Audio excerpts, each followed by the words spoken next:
and that's obviously Charlo. the next topic, the next round. Exactly. So, And real quick, we want to give just a little quick explanation and everything. We're not trying to, this is not an official sponsor just yet. I don't know if you can see there, but we as a way to try to keep the show moving along, kind of expedite some kind of topics. We have a 10-minute time limit that we'll do. You know what I'm saying? For every topic. So if we exceed the time limit, we have to add like a bonus round or bonus minutes, and obviously that stands for not being saved by the bell. So that's how we're gonna flow it. And obviously, like I said, we're gonna take calls. It's gonna be 2-minute limit per person because we're trying to get the flow of the show. And more importantly, if y'all have any question, all you have to do is drop a super chat, and we will definitely talk about it. It could be for a penny or so, and we definitely talk about it because, like I said, it's hard to keep up with all the comments. Because we just started the show. We like 18 episodes in, and obviously it's every week, every Sunday, one time a week. And we don't have a producer yet, nor a host, which that's things we will accomplish in 2020. Obviously, we hit 10K on AkHi TV. I appreciate all my AkHis. Man, we so packed, we so together, we could pack up a stadium. So that being said, I appreciate every single one of y'all. All right, now, so on to the next round. Next round. First of all, if you want to drop some of the comments, that they throwing, you could do that. But let me just go ahead and mention the next round, which is J-Rock stated, "I've been here before. I will bounce back even better." So hopefully he can. Obviously, he did it before. It was when he got knocked out by Jermell Charlo. It was a minor setback for a major comeback because he came back and won 2 straps. Hopefully he could do it again. And obviously a loss don't define you, because part of being a real champion is how you bounce back from a loss. So absolutely. The next the topic or round, I should say, is Jermell Charlo reaction. He stated, "On hold again, Lions want all the belts. No way either one of these 154 will be able to take this lion power." Then Errol Spence came out after that and stated, and that was his reaction. Errol Spence stated, "A lot of expectations fighting at home. J-Rock will bounce back. Dude can fight. Rosario was strong and sharp." So what you think about both of them comments? The fact that Charlo stated that the fight or the unification is on hold suggests that there is a rematch clause and that J-Rock is for real. He's not going out like that. So what do you think about those comments, or 3 comments in particular that I just mentioned? So one thing that I want to say, I like the fact that Charlo is, making sure he's putting his name out there and just like letting them know that I'm coming for all the belts at 154. And I think that he is in a really good position to do that. It's a couple of things. So if you think about Charlo, I don't know, I think I've been pretty objective in my criticism of him. But if you look at all of the top contenders in 154, he's, I think, easily taken the least amount of punishment. Like, these guys been through some dog fights. If you think about Hurd and even Williams, he's been knocked out twice, and even so they've been through some tough fights. And like, we're not even getting to people like Lara and Munguia, ended up moving up. But I think that he's in a position to really be the man at this division, kind of like clean to get all the belts. I think that's a good thing for him that could hopefully get him towards superstar status at that point. But so I like that him putting his name out there, but I would like to see him at least attempt to clean out that division. Like, that's something that we're missing. And then to the second point, I think Spence is correct. He said there's a lot of pressure and other things that you have to deal with. I don't think that he looking to be in great shape. His mindset was there as far as... What you think about the comments? Mike Golder, or MOKQ9, he said J-Rock need to adjust to the right hand. No defense on the left side. What do you think about that particular statement? Because Well, part of it was he was the cut was on his left side because he was getting battered with everything. So it ain't the right hand. I think that he came out and won the first round, and he got cut in the second round. Now listen, like you have to give your opponent credit for doing that because you are out there to damage your opponent, but it's hard to adjust when you can't see. I remember I almost got dropped by a punch that I couldn't see, and the guy wasn't necessarily that devastating of a puncher, and I usually have pretty good defense. I just couldn't see, so I'm sitting there squinting and trying to do that. Yeah, so the punch in boxing that usually hurt you the most is the punch that you don't see. So obviously, I co-sign Errol Spence. J-Rock could bounce back for sure. He showed that he could do it before. He showed he could do it one time. I'm pretty sure he could do it 2 times. And obviously, Charlo, in my opinion, he the face of the division. He the one that's consistently, put on impressive performance. I mean, both of the Charlo brothers really because, they proved themselves time and time again. Jermell Charlo obviously knocked out Lubin in a fashion that was like, whoa. And you got to keep in mind, Lubin is one of the fighters that people thought that was the next big thing. So, again, Charlo is proven at this division, but these setbacks, his first tough fight with Tony that people thought he won and he got robbed and et cetera, et cetera.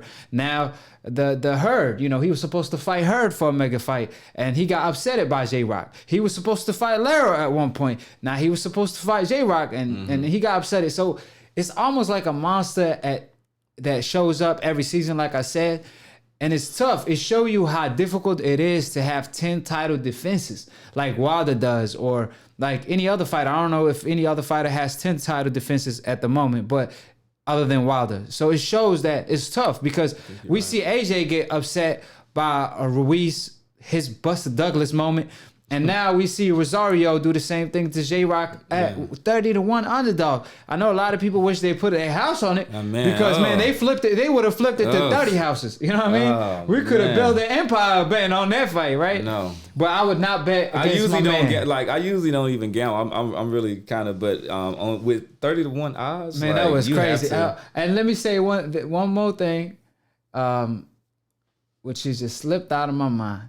So I think we're just gonna go to the next round, but I appreciate all the comments. Like I said, I will drop the number in no time. If you want to drop your last couple thoughts on this subject in particular, while I drop the number, you free. So let me see. We got a couple times. So I do want to say. So I think what's good for boxing is when you have for each of the weight divisions, when you have somebody that is clearly the man in that weight division.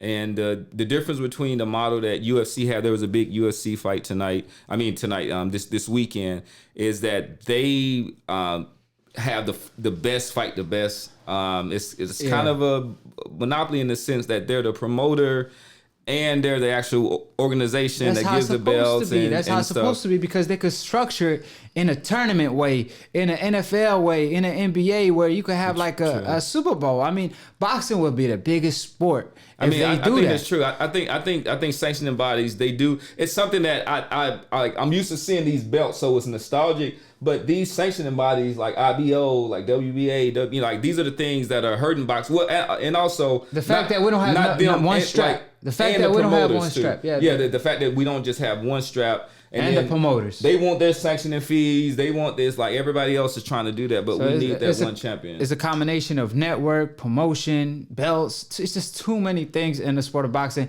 Getting away with taking VADA, et cetera, et cetera. So, I mean, it's just boxing has a lot to work on. And there's nothing better than watching the best versus the best in a boxing match. You could be a casual fan and you gotta know a thing or two. All you need to know is this dude trying to take this other guy head off and the other way around, vice versa, right? So the round is obviously up and we on to the next topic. AkHi. What's goody? How you doing, fam? Oh, I'm doing great, man. How about you and Mr. Dance? We feeling good. How you feeling? Oh, I'm feeling great, man. That was a beautiful night of boxing once again. I know that everybody was going for J-Rock, but I'm going to be honest with you. I was going with Mr. Banana. Rosario. Mr. Banana. Rosario. Yeah. Yeah. So you gonna tell me you was one of them 5% that voted for Rosario, huh? I thought that J-Rock was gonna win, but I was going for Banana, and I told Champside this the other day. I told him that